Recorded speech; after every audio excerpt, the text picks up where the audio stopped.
तो आज हम आपके साथ शेयर करने जा रहे हैं बंडा गोश्त की रेसिपी। बहुत ही कम मिनट से बहुत ही झटपटी बन जाते हैं, खाने में ये बहुत ही टेस्टी होती है। एक बार आप ज़रूर ट्राई कीजिए। वीडियो पसंद आएगी तो लाइक कीजिएगा, शेयर कीजिएगा, मेरे चैनल को सब्सक्राइब कीजिएगा, कमेंट करके ज़रूर बताइएगा आपको हमारी रेसिपी कैसी लगी। आप देख सकते हैं देखने में कितने मज़े के लग रहे हैं, खाने में भी उतनी टेस्टी होते हैं।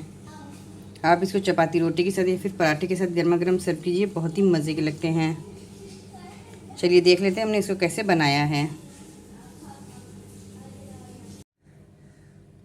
बंडा गोश्त बनाने के लिए यहाँ पे हमने 600 ग्राम गोश्त लिया है, जिसको हमने अच्छे से 3-4 पानी से धो लिया था। धोने के बाद इसके पानी को हमने ड्राई कर लिया है। और यहाँ पे हमने 400 ग्राम बंडा लिया है, जिसमें यहाँ पे हमारे 2 बंडे जो है इस तरह से आप देख सकते हैं। यहाँ पे हमने 2 बंडे लिए हैं। यहाँ पे आप चाहें तो एक वज़न में आप ले सकती हैं, आप क्वांटिटी से घटा भी सकती हैं और बढ़ा भी सकती हैं। अब यहाँ पे सबसे पहले हमें इसको छील लेना है। छीलने के बाद हमें इसको बड़े बड़े पीसों में कट कर लेना है। इधर आप देख सकते हैं इस तरह से हमने बंडे को छील लिया है। हमने इस तरह से ऊपर के और नीचे के पार्ट को निकाल दिया है। इस तरह से ये जो है नीचे के पार्ट को इस तरह से निकाल देते हैं और इस पार्ट को भी निकाल देते हैं, जहाँ तक ये टाइट रहता है और ये ख़राब रहता है। अब इसको इस तरह से जो है निकाल दीजिएगा। अब इसको हमें जो है चौकोर चौकोर पीसे में जो है पीस में इसको कट कर लेना है। कट करने के बाद आप इसको अच्छे से 3-4 पानी से धो लीजिएगा। इसको पानी जितनी आप अच्छे से धोएंगे उतनी सही से ये बन के तैयार होते हैं। और इस तरह से हमें इसको बड़े बड़े पीसों में कट कर लेना है।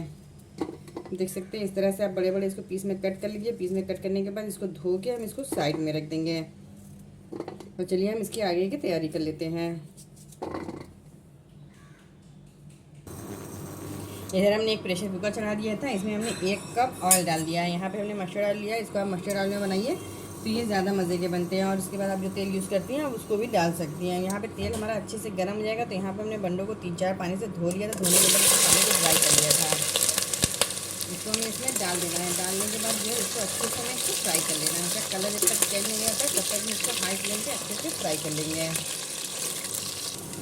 इधर हमने फ्लेम को हाई कर लिया था। हाई फ्लेम में बंडों को अच्छे से फ्राई कर लिया। आप देख सकते हैं इसके कलर में हल्का हल्का सा पिंकिश कलर होने लगा है। इस टाइम को फ्लेम को लो कर देंगे और ये सभी बंडों को हमें इसमें से निकाल लेना है। आप तेल को निकालते हुए इस तरह से जो है सभी बंडे इसमें से निकाल लीजिए। आप जितने अच्छे से इसको फ्राई करेंगे उतने ये मज़े के लगेंगे खाने में, इसलिए इसको कलर जो है हल्का हल्का सा पिंकिश होने दीजिए।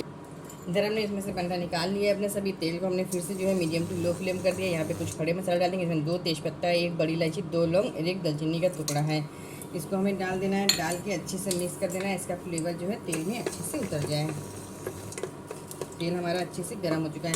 यहाँ पे 2 मीडियम साइज़ की प्याज ली है, जिसको हमने इस तरह से स्लाइसेस में कट कर लिया है। इसको चलाते हुए हमें इसको जो है पिंक कलर होने तक के फ्राई कर लेंगे। बहुत ज़्यादा आप डार्क कलर नहीं करिएगा, बस हल्का सा पिंक कलर होने तक के फ्राई।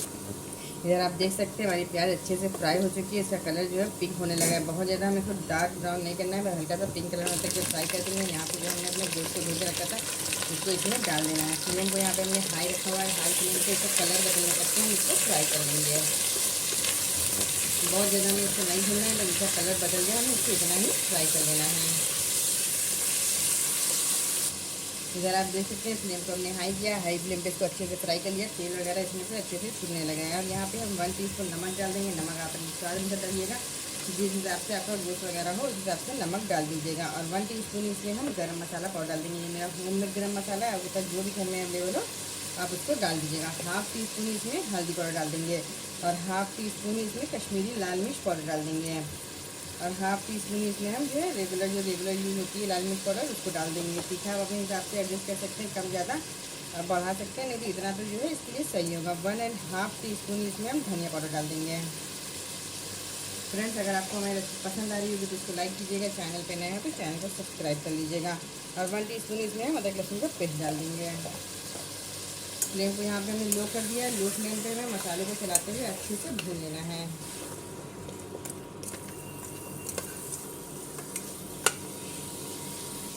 इधर हमने फ्लेम को लो रखा था। लो फ्लेम पे मसालों को बहुत अच्छे से भुनाई कर लिया। आप देख सकते हैं हमारे मसाले में से तेल वगैरह छूटने लगा है। यहाँ पे हमने 1 टमाटर लिया था मीडियम साइज़ का, इसको हमने इस तरह से बारीक चॉप कर लिया है। हमें इसको डाल देना है।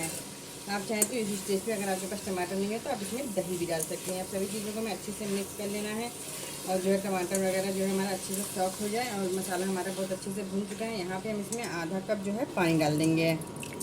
इतना पानी डालिएगा गोश्त हमारा कम से कम जो है 80% तक ही गल जाए। यहाँ पे हमने आधा कप पानी इसमें डाल दिया है। इससे हमारे टमाटर भी अभी पानी वगैरह छोड़ेगा। इससे हमारे जो है गोश्त वगैरह और टमाटर वगैरह भी सॉफ्ट हो जाएंगे। अब इसको हम कवर कर देंगे और कवर करके 2 से 3 प्रेशर आने तक के पका लेंगे। उसके बाद फ्लेम को लो कर देंगे और लो फ्लेम पे 5 मिनट पका लेंगे। इसका प्रेशर खुद से निकलेगा तो इसको खोलते हैं।